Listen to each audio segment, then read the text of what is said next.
우리는 자기 주변 사람들이 어느 정도 판단력을 갖고 있는지를 이미 알고 있습니다. 어떤 사람은 판단을 잘하고 어떤 사람은 판단을 잘 못하며 또 어떤 사람은 간단한 일도 너무 복잡하게 생각합니다. 생각해보면 참으로 신기한 현상입니다. 이 세상에 똑같은 일은 반복되지 않는데요. 어떻게 A라는 사람은 매번 판단을 잘할 수 있고 B라는 사람은 매번 판단을 잘 못할 수 있을까요? 판단을 잘 못하는 사람들은 그 이유가 대체 무엇일까요?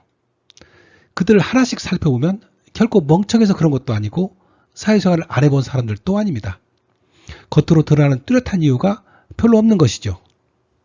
그렇다면 그들은 왜 판단에 어려움을 겪을까요? 결론부터 말씀드리면 그 사람들이 가지고 있는 기억 구조 때문입니다. 기억 구조란 기억을 정리하는 방식을 말하는데요. 자기 기억이 어떻게 정리되어 있는지에 따라 자신의 판단력이 결정되는 것이죠. 즉 단순한 판단만 할 수 있는 기억 구조가 따로 있고요. 복잡한 판단을 할 수 있는 기억 구조가 따로 있는 것입니다. 안녕하십니까. 저는 생각 메커니즘을 연구하는 황성문입니다. 오늘 동영상에서는 우리의 판단력에 결정적인 영향을 미치는 사람의 기억 구조에 대하여 알아보겠습니다. 우리가 무엇을 판단할 때는 그 순간의 생각만으로 판단하는 것은 아닙니다. 이에 관련된 자신의 기억들을 꺼내어 함께 판단하는 것이죠. 만약 자신이 직장에 대하여 판단한다면 직장에 관련된 기억들을 떠올려야만 비로소 판단할 수 있는 것이죠. 이렇듯 우리의 판단이란 특히 더 중요한 판단일수록 자신의 기억에 더 의존하게 되는 것입니다. 그렇다면 더 많은 기억을 갖고 있다면 더 나은 판단을 할 수 있을까요? 도서관에 있는 책들을 예로 들어보겠습니다. 수많은 책들이 쌓여 있는데 만약 이들이 잘 정리되어 있지 않다면 자기에게 필요한 책을 찾을 수도 없고 이용할 수도 없을 것입니다. 우리의 기억도 마찬가지입니다. 아무리 많은 내용을 기억하고 있더라도 그 기억을 잘 정리해 놓지 않았다면 이를 활용할 수 없는 것이죠. 그렇다면 우리의 기억은 어떻게 정리되었을까요? 기억을 정리하는 방식을 기억 구조라고 하는데요. 기억 구조에 대해서 좀 더 알아보겠습니다. 사람의 기억 구조는 마치 인체의 골격과도 같아서 우리의 기억을 저장하는 기본 틀이라고 생각하시면 되겠습니다. 대부분의 사람들은 주로 4가지 형식의 기억 구조만을 사용하는데요. 이들이 바로 기본 형태, 묶음 구조, 주간 구조, 그리고 이중 구조입니다. 하나씩 알아보겠습니다. 기본 상태란 자기 기억들을 하나씩 낱개로 저장하는 방식인데요. 기억들은 아무런 규칙 없이 정리되지 않은 채로 널려 있겠습니다. 우리가 갖다 놨을 때에는 기억하는 양도 많지 않고 기억을 정리할 수 있는 능력도 없기 때문에 자기 기억을 기본 상태로 저장하고 있는 것이죠. 성인들도 기본 상태를 사용하는데요. 중요하게 여기지 않는 기억들을 바로 이런 식으로 저장하는 것입니다. 기본 상태로 저장되어 있는 기억들은 정리할 필요는 없지만 대신에 어떤 기억을 찾아 떠올리기는 대단히 어렵겠습니다. 갓나라이처럼 기억의 양이 적을 때는 괜찮겠지만 기억이 많아진다면 정리되지 않은 많아진 기억들 중에서 자신이 원하는 기억을 찾아내기가 점점 더 어려워지게 되는 것이죠. 우리가 어떤 판단을 할 때는 관련된 기억들을 찾아 떠올려야 하는데요. 기본 상태로 저장되어 있는 기억들은 찾기도 어렵고 떠올리기도 어렵겠습니다. 자기 기억이 기본 상태로 저장되어 있다면 판단에 어떤 영향을 미칠까요? 어떤 사람을 보았는데 이전에 만났던 것은 같은데 그 기억이 떠오르지 않는다면 그 사람에 대한 판단은 하기 어려울 것입니다. 이렇듯 기본 상태에서의 판단은 잘하기 어렵겠습니다. 이번에는 묶음 구조에 대하여 알아보겠습니다. 우리는 누가 가르쳐주지 않더라도 기억들을 하나씩이 아닌 묶음으로 정리하여 저장하는 방법을 터득하게 되는데요. 이렇듯 기억들을 묶어서 저장하는 방식을 묶음 구조라고 합니다. 이때 묶음은 어떤 공통점을 중심으로 만들게 되는데요. 예를 들면 엄마라는 공통점을 가진 기억들을 중심으로 묶음을 만들어 저장하는 식이죠. 우리는 이런 식으로 직장, 가족, 친구 등 수많은 묶음들을 이미 만들어 사용하고 있습니다. 자기 기억들이 정말 묶음으로 정리되어 있는지는 지금 당장 확인해 볼 수 있습니다. 자신이 잘 알고 있는 어떤 사람이나 어떤 주제에 대한 기억을 떠올려 보면 이에 관련된 기억들이 줄줄이 떠오르는 것을 경험할 수 있는데요. 이러한 현상은 바로 자기 기억들이 묶음으로 정리되어 있기 때문에 가능한 것입니다. 자신의 기억들이 묶음으로 정리되어 있으면 그 기억들은 마치 도서관에 있는 잘 정리된 책들처럼 찾기도 쉽고 떠올리기도 수월하게 될 것입니다. 자기 기억들이 묶음으로 정리되어 있다면 좋은 판단을 할 수 있을까요? 첫째로 묶음으로 정리하는 과정에서 우리는 이미 기억들의 중요성을 판단하는 능력이 길러졌다고 볼 수 있겠습니다. 그 이유는 우리는 모든 기억을 묶음으로 만드는 것이 아니고 오직 자신이 중요하다고 여기는 기억들만 선별하여 묶음으로 만들기 때문입니다. 묶음으로 저장된 기억들은 자신이 중요하다고 판단한 기억들이고요. 하나씩 저장된 기억들은 중요치 않다고 판단한 기억들인 것이죠. 자신이 기억되기를 바라는데요. 그 이유는 상대에게 중요한 사람이기를 바라기 때문일 것입니다. 둘째는 묶음 구조에서는 묶음 안의 기억들이 연이어 떠오르기 때문에 이에 관련된 판단할 때 많은 기억들을 활용할 수 있겠습니다. 그 결과 연이어 생각해야 하거나 복합적이고 복잡하고 어려운 문제들을 판단할 수 있는 능력이 생긴다는 것입니다. 셋째는 묶음 구조에서는 일관된 판단은 하기 어렵다는 것입니다. 묶음이란 어떤 공통점을 중심으로 기억들을 모아놨을 뿐이지 그중 어떤 기억이 더 중요하고 덜 중요한지를 구분하지는 않습니다. 엄마에 대한 묶음은 엄마에 관련된 기억들의 모임일 뿐이지 어떤 기억이 더 중요한지를 구분하지는 않는 것입니다. 하나의 묶음을 주도하는 주된 관점은 없는 것이죠. 주된 관점을 짧게는 주관이라고 하는데요. 우리는 이 주관에 특별한 관심을 가질 필요가 있겠습니다. 바로 이 주관이 자신이 어떤 판단할 때 판단 기준이 되기 때문입니다. 결국 묶음 구조에서 주관이 없다는 것은 판단 기준이 없다는 것입니다. 묶음 구조에서의 엄마에 대한 묶음은 또는 직장에 대한 묶음은 주된 관점도 없고 판단 기준도 없겠습니다. 그 결과 판단할 때마다 즉흥적인 판단을 하게 되고 일관된 판단은 하기 어렵겠습니다. 이번에는 주관 구조에 대하여 알아보겠습니다.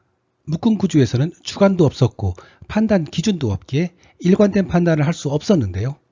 자신이 일관된 판단을 하고 싶다면 묶음 내 주관을 정할 수 있겠습니다. 하나의 묶음의 주관을 정하고 이를 판단 기준으로 삼는 기억 구조를 주관 구조라고 합니다. 주관은 그 뜻 그대로 묶음 내에서 주된 관점의 역할을 하겠습니다. 예컨대 직장이라는 묶음에서 승진해야 한다는 주관을 정했다면 그 이후에는 직장에 대한 생각들은 승진 중심으로 보게 되는 것이죠. 급여가 부족해도 승진만 하면 된다든지 승진에 도움이 된다면 스트레스가 있어도 괜찮다는 식으로 승진의 관점에서 모든 것을 바라보는 것입니다. 자신의 주관은 자기 스스로 정하는데요. 대개의 경우 그 과정에서 깊은 생각을 하게 됩니다. 직장이란 무엇일까? 결혼은 꼭 해야 하나? 친구 관계가 영원히 지속될 수는 있을까? 등의 깊은 생각 끝에 직장, 결혼, 친구에 대한 주관을 정하게 되는 것이죠. 그리고 주관이 있다는 것은 곧 자기 생각이 있다고 말할 수 있겠습니다. 자기 기억이 주관 구조로 정리되어 있다면 좋은 판단을 할 수 있을까요? 첫째는 주관은 곧 판단 기준이 되기 때문에 판단이 쉬워질 뿐만 아니라 명확한 판단을 할 수 있다는 장점이 있겠습니다. 직장이라는 묶음을 다시 보면 기억을 주관으로 정했다면 승진이 곧 판단 기준이 되겠습니다. 따라서 승진하는 데 도움이 되는 일이나 사람은 좋은 일, 좋은 사람이 되고 승진에 피해가 되는 일이나 사람은 나쁜 일, 나쁜 사람으로 판단하는 것이죠. 이렇듯 주관 구조를 가진 사람은 판단 기준이 명료하기 때문에 자기 판단에 대한 확신을 가질 수 있을 뿐만 아니라 자기 주장을 강하게 할 수도 있을 것입니다. 둘째는 자신의 상황이 변하더라도 주관은 쉽게 변하지 않는다는 것입니다. 자신의 주관은 깊게 생각하고 고심 끝에 내린 자기 생각의 결정체이기 때문이죠.